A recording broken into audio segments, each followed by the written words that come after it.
Mwenye nguvu, ninakusalimu katika jina lake Bwana wetu Yesu Kristo na kukutakia baraka na neema ya Mungu tena katika siku hii. Pokea chakula cha roho. Tunahitaji kula chakula cha roho kila siku. Tujitahidi kwa sababu nyakati hizi ni za kushibishwa sana. Usiendelee kujishibisha vya dunia alafu unasahau kushibishwa kile cha roho. Mungu akuongoze, Roho Mtakatifu atujaze. Tuombe. Baba, katika jina la Yesu, Mungu mwenye nguvu, Mungu mwenye neema na rehema, asante kwa wakati mzuri na kwa saa njema. Ninaomba mapenzi yako yakaendelee kutawala na kutimizwa. Jina lako litukuzwe, ufalme wako uje. Ninaomba tubariki tena na kutushibisha neno lako la uzima kwa Roho Mtakatifu. Naomba gusa kila mmoja anayesikia sasa, akasikie, akaelewa, akafahamu katika jina la Yesu. Ninaomba bariki, tawala. Wewe ni mfalme na Bwana mabwana, katika jina la Yesu. Ponya nafsi Bwana yenye taabu na huzuni. Ponya nafsi Bwana, na huyu aliye katika nguvu muongezee nguvu, aliye katika dhaifu mtie nguvu kwa Roho Mtakatifu, katika jina la Yesu. Amina. Bwana Yesu na akubariki, akutendee kwa uweza wake. Saa tena karibu upate hilo neno la uzima. Tuone ujumbe wa Yesu Kristo kwa nyakati za mwisho. Ujumbe wa Yesu Kristo kwa nyakati za mwisho. Ujumbe wa Yesu Kristo kwa nyakati za mwisho. Mathayo sura ile ya 24. Mathayo sura ile ya 24. Nitaanzia mstari ule wa 4. Nitaendelea mpaka pale mbele. Yesu akajibu akawaambia, angalieni mtu asiwadanganye, kwa sababu wengi watakuja kwa jina langu wakisema mimi ni Kristo, nao watawadanganya wengi. Nanyi mtasikia habari za vita na matetesi ya vita. Angalieni msitishwe, maana hayo hayana budi kutukia, lakini ule mwisho bado. Kwa maana taifa litaondoka kupigana na taifa, na ufalme kupigana na ufalme. Alafu anasema kutakuwa na njaa na matetesi na matetemeko ya nchi mahali mahali. Hayo yote ndiyo mwanzo wa utungu. Wakati huo watawasaliti ninyi mpate dhiki, nao watawaua. Nanyi mtakuwa watu wa kuchukiwa na mataifa yote kwa ajili ya jina langu. Angalia mstari wa 10 pia. Ndipo wengi watakapojikwaa, nao watasalitiana na kuchukiana, na manabii wengi wa uongo watatokea na kudanganya wengi. Angalia mstari wa 12 pia. Na kwa sababu ya kuongezeka maasi, upendo wa wengi utapoa. Upendo wa wengi utapoa. Amina. Hizi ndizo habari ambazo Yesu anazieleza. Ni habari za Yesu Kristo, ni ujumbe wa Yesu Kristo kwa nyakati za mwisho, ambazo na nyakati za mwisho ndizo hizi tulizo nazo. Yesu ameeleza mambo kadhaa hapo. Kama umefuatilia au kama utaendelea kufuatilia kwa kurudia tena, sikiliza. Anasema hivi, Yesu akajibu wakati wanamuuliza habari za utakuwaje, mambo haya yanakuaje, wanafunzi wake wakimuuliza akiwa katika dunia hii. Yesu anajibu, anasema angalieni msidanganywe, kwa sababu wengi watakuja kwa jina langu. Kwa hiyo nyakati za mwisho udanganyifu mwingi upo ili kuwavuta watu. Nyakati ambazo zimeshakuwa na mahangaiko na mawimbi au wakati wa taabu, ndipo watu wengi huwa wanadanganyika, wanauza imani zao, kama vile Yakobo alivyofanya. Useme wakati wa Esau na Yakobo pale, kwa sababu ya njaa mtu anauza haki yake ya mzaliwa wa kwanza. Esau pale nauza. Sasa wakati wa taabu ni wakati wa kuwa makini sana, kwa sababu vinginevyo unaweza kujikuta unauza au unaachilia baraka zako au unatoka kwenye nafasi. Kwa hiyo ni kuwa makini mno katika nyakati tulizo nazo. Anasema kwa sababu wengi watakuja kwa jina langu wakisema mimi ni Kristo, nao watawadanganya wengi. Ni nyakati ambazo kutakuwa na kudanganywa, udanganyifu utakuwa mwingi. Watadanganywa, Yesu ndiye anasema watadanganywa wengi. Watadanganywa wengi kwa sababu ni nyakati ambazo zina msukosuko fulani, nyakati ambazo ni nyakati nyingine unasema ni msimu mwingine na ambao unaitwa ni wa mwisho, nyakati za mwisho, nyakati za mwisho, sio siku ya mwisho, ile nyakati za mwisho. Yesu anasema ni ndio dalili zenyewe, ndio utungu, ni nyakati ambazo yanatokea mambo kama hayo, dalili. Anasema nanyi mtasikia habari za vita na matetesi. Hilo jambo lingine, kuna kudanganywa, alafu habari ya matetesi ya vita katika nchi. Anasema hayo bado yasiwafanye mkashtushwa kwamba ndio siku ya mwisho, bado siku ya mwisho haijafikia. Anasema huo ni utungu tu, hizo ni dalili. Kwa anasema msije mkadanganywa na hayo matetesi ya vita, msitishwe, maana hayo hayana budi kutukia, lakini ule mwisho bado. Ni mstari wa 6 huo.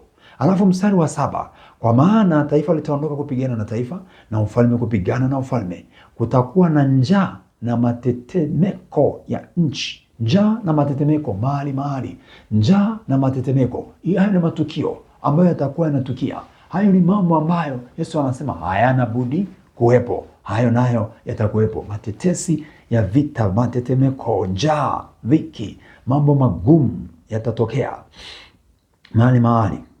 Kwa maana taifa litaondoka kupigana na taifa, kutakuwa na njaa, watu kupigana, mataifa kupigana, vita vitatokea. Anasema huo ni utungu tu. Anasema hayo yote ndiyo mwanzo wa utungu. Huo ni mwanzo wa utungu. Yaani imekaribia, ndio inakaribia, ndio inasogea. Kwa ni jioni, tuko jioni, ni jioni hiyo, inasogea, kunaenda kuingia usiku, alafu kuna wakati wa kucha sasa, asubuhi yenyewe. Anasema hayo yote ndiyo mwanzo wa utungu.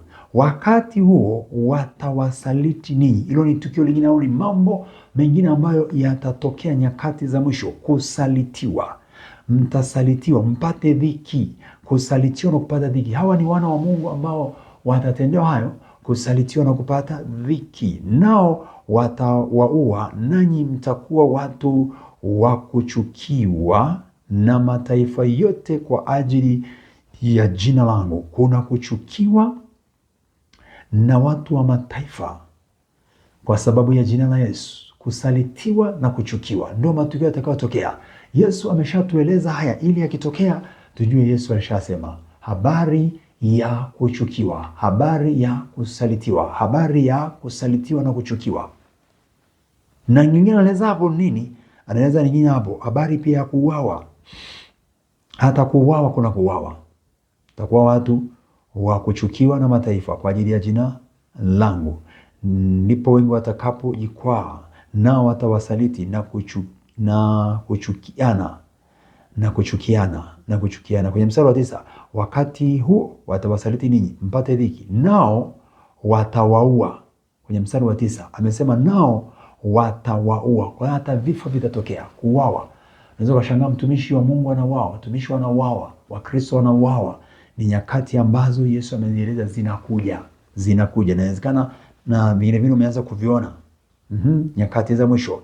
Alafu anasema ndipo wengi watakapojikwaa, kujikwaa kwa wengi, na kusalitiana na kuchukiana.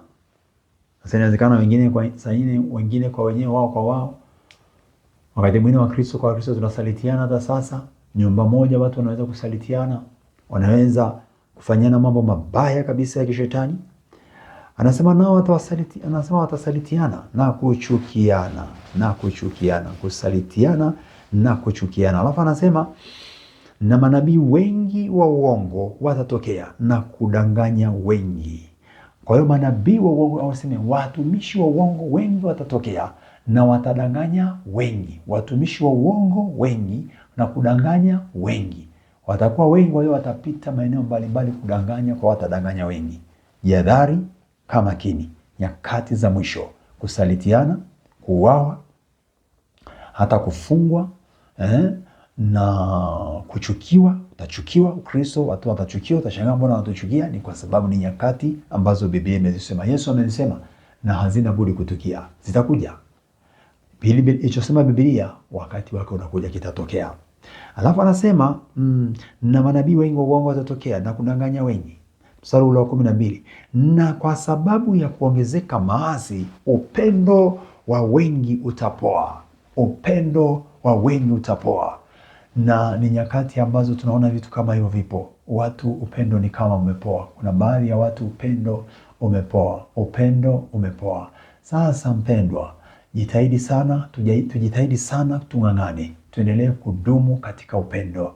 Upendo ujenga mambo mazuri kwao. Upendano wa Kristo ujenga mambo mazuri kwao. Usikubali chuki kaingia. Chuki ni mauti. Chuki ni muuaji. Ni roho ya shetani, sio roho ya Mungu chuki. Na upendo ni roho ya Mungu, ni Mungu mwenyewe. Chuki ni roho ya shetani, ni shetani mwenyewe. Kubali sana, tafuta sana kukaa kwenye pendo la Mungu na kudumu katika pendo hilo la Mungu, na kataa kabisa na kubali sana kushibishwa neno la Mungu. Litafute neno la Mungu kila wakati, kwa sababu neno hili ni uzima na litatusaidia kushinda haya ambayo Yesu anasema yatatokea. Hii habari ya kusalitiwa, habari ya kuchukiwa na mambo mengi hapa anayoeleza, tutaweza kuepuka mambo mengine tukiwa tumelishika neno la Mungu, tukiwa tunatembea katika nguvu za Mungu. Tafuta nguvu za Mungu, tuendelee kumtafuta Mungu kwa karibu, kwa karibu, kwa karibu. Tusikae mbali, tumtafute kwa nguvu zetu zote, kwa sababu yu karibu, anapatikana. Yu karibu, anapatikana. Tumuite, anasema nitafuteni, napatikana. Niiteni, nitawaitikia. Yesu anasema ombeni mtapewa, tafuteni mtaona, bisheni mtafunguliwa. Ni nyakati za hatari. Upendo wa wengi utapoa. Nafikiri umeona hilo, kwamba kuna mahali kanisani, watumishi kwa watumishi, wandugu kwa ndugu, nyumba moja, wamechukiana, hata kushtakiana, hata kupigana. Hii ni hatari, kwamba watu wa damu moja, wa baba mmoja, mama moja, nyumba moja, kanisa moja, mahali moja, watumishi, halafu masengenyo, chuki. Ni hatari. Badilika, kama uko hivyo badilika. Tuombe pia wengine wabadilike. Mungu tusaidie, Baba tusaidie, katika jina la Yesu. Libariki neno lako, yaendelee kustawi pote kote kwa utukufu wa jina lako. Tusaidie Yesu kuelewa habari ya nyakati za mwisho. Mungu akujalie kwa ufunuo roho zaidi, tuendelee kufahamu zaidi, katika jina la Yesu, amina. Inua mkono wako, mwambie Yesu nisaidie. Sema Yesu nisaidie katika nyakati za mwisho. Katika nyakati za mwisho, naomba neema yako, naomba ufunuo wako, niongoze kusimama imara, ili niatimize mapenzi yako, nisitimize mapenzi ya watu wala ya dunia. Yesu nilinde katika nyakati za mwisho.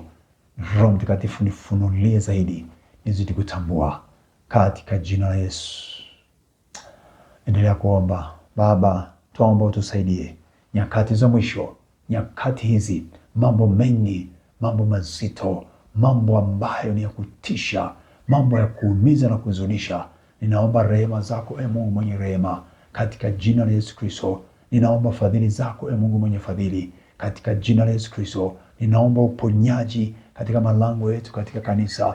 Watumishi wako wapate kutembea katika mapenzi ya Baba, waishi katika mapenzi yako. Roho Mtakatifu, tawala fikra zetu, maamuzi yetu, macho yetu, mioyo yetu. Roho Mtakatifu, ingia, miliki, tawala wewe. Baba, naomba neema yako na rehema zako, utusaidie Bwana, utuongoze katika njia yako, tuongozwe na nguvu zako, tumilikiwe kwa uweza wako, katika jina la Yesu na kwa damu ya Yesu. Tuvute kwako Bwana, tuione njia yako. Naomba nguvu ya Roho yako itusaidie kupinga uovu, kuipinga roho ya chuki na kukaa katika roho ya upendo. Roho ya upendo enea kwa watoto, kwa vijana, kwa wazee, kanisani, serikalini. Roho ya upendo Baba ienee kwenye nyumba zetu, kwenye familia zetu, kwenye maboma yetu. Roho ya upendo, roho ya upendano, katika jina la Yesu wa Nazareti. Endelea kuomba Bwana kwamba roho ya upendano ikae kwenye malango yako, ikae kwenye familia yako. Roho ya mapendano, roho ya chuki iondoke, iondoke, iondoke. Roho ya mapendano itawale, itawale. Yesu tusaidie Bwana, tushike kwa mkono wako, kwa mkono wako, kwa mkono wako Bwana, ukawe mchungaji wetu, katika jina la Yesu. Ninaamuru kuvunjika mamlaka na mipango ya chuki, na ikemea hiyo nguvu, na ikemea hiyo mamlaka. Damu yako Yesu, damu yako, naomba ikanene mema, naomba ikanene mema, naomba ikanene mema, naomba ikanene mema, katika jina la Yesu Kristo.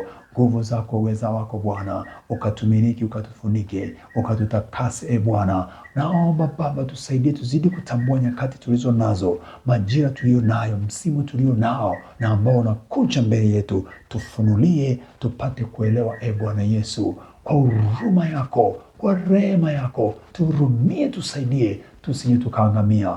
Kwa nguvu yako, uweza wako, endelee kutusaidia. Injili ienee kote kote, tusichukiane, tupendane. Nguvu ya Roho wako Mtakatifu ikatuwezeshe sasa na milele, katika jina la Yesu. Bwana Yesu, mponye huyu mwenye taabu katika afya yake, katika maisha yake. Nguvu yako ipite, roho ya upendano kwa jina la Yesu, kwenye ndoa yake, kwenye maisha yake, kwenye familia yake, kwenye boma aliko. Naomba Bwana uweza wako uponye sasa, magonjwa yaondoke, vifungo viondoke, kiza liondoke. Yesu wa rehema akutazame, akuhurumie, akusaidie, akutetee kwa mkono wake wenye nguvu, katika jina la Yesu Kristo. Baba hurumia, Baba rehemu, sawa sawa na mapenzi yako, katika jina la Yesu wa Nazareti aliye hai. Katika jina la Yesu uwe mzima kabisa, mwenye afya njema na nguvu na furaha ya Bwana ikujaze sasa. Sema amen na iwe kwako. Amini, amini, amini. Mungu akubariki. Karibu wakati mwingine, na nikukaribishe pia muda wa saa 4 tunakuwa kwenye huduma ya live ya TikTok live. Karibu kwa kupata neno pia na maombi pia. Kwa hiyo napomaliza hapa, moja kwa moja naingia tena kwenye huduma ya TikTok live. Kila siku ipo, na saa 6 usiku ipo, mchana ipo na jioni ipo huduma hiyo. Karibu, kumbuka kusubscribe kwenye YouTube channel hii ya Elimlinzi Mbise. Hapo kwenye simu yako hapo chini ukiangalia kuna mahali pa kubonyeza, hiyo bonyeza, na kwenye kengele bonyeza, ili ujumbe uendelee kupata na yote tunayoendelea nayo tupate. Karibu tuendelee kutuombea Nuru Ministry, timu nilio nayo kwa ajili ya mikutano ya Injili tutakayokuwa nayo kuanzia mwezi wa pili, ambapo tutaanzia kule Mbeya na kuendelea sehemu nyingine. Naomba maombi yenu, tunaomba maombi yenu, tunaomba na mshikamano wenu kwa njia ya kuwezesha kwa sadaka. Bila kutoa sadaka yako, tutaweka ugumu kwenye huduma, kwa sababu pesa ndio inayotumika kusafirisha vyombo, watu na mambo mengine mengi.